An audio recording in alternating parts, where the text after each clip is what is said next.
All right, so if you're watching this video, this is a little tip video for getting these bad boys on. These are drop shackles for the old 03 Silverado. If you guys don't know about that, cammed full bolt-on Silverado. It's on 91. It's about to be turboed.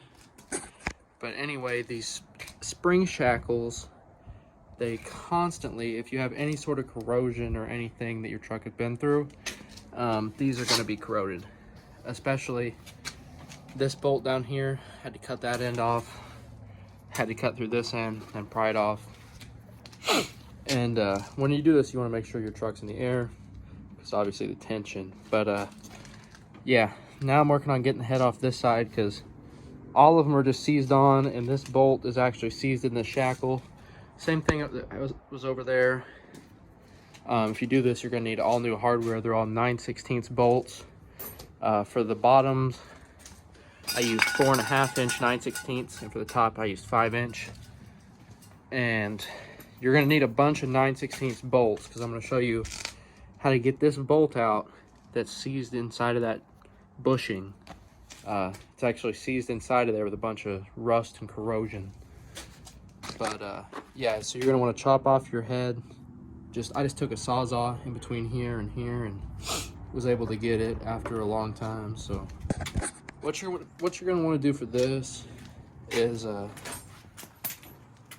get a bunch of 1/2-inch washers. I have a bunch of them from the parts store. I got 20 of them for about $2. And then you're gonna need your 9/16 nut. Let me show you how to do that.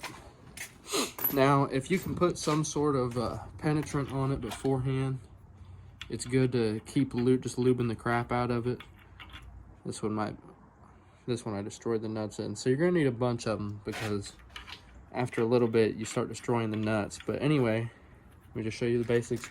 Put a couple washers on it first, and just tighten this.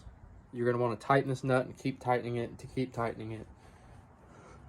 Obviously, you're going to want to get this down to where there's no metal and you can actually pull the bolt out. I'm about to do that in a minute. But once you keep tightening that, it'll actually start coming out of this end, and then you can start, once it's down and actually in there, you can either fit a center punch, or I just took another one of the 9/16 bolts that I got from the hardware store, and I have somebody hit it while I'm actually doing it, and it comes out a heck of a lot easier than having to go and get brand new bushings and press these out, take it to a shop, or get new leaf springs, etc.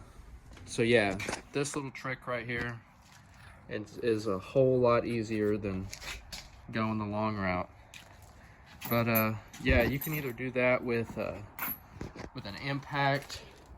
I only have this little 3/8 DeWalt impact, so I just use a 1/2-inch Pittsburgh Pro wrench with a little breaker bar on the end of it. So yeah, guys, that's basically how I had luck with getting these out. It might differ a little bit. A lot of people use heat, but if you don't have an acetylene torch and you don't want to have to put new bushings in, this is a good way to do it. So anyway, hope you found this helpful. Follow along with the build if you want. This thing's gonna rip. So anyway, see you later.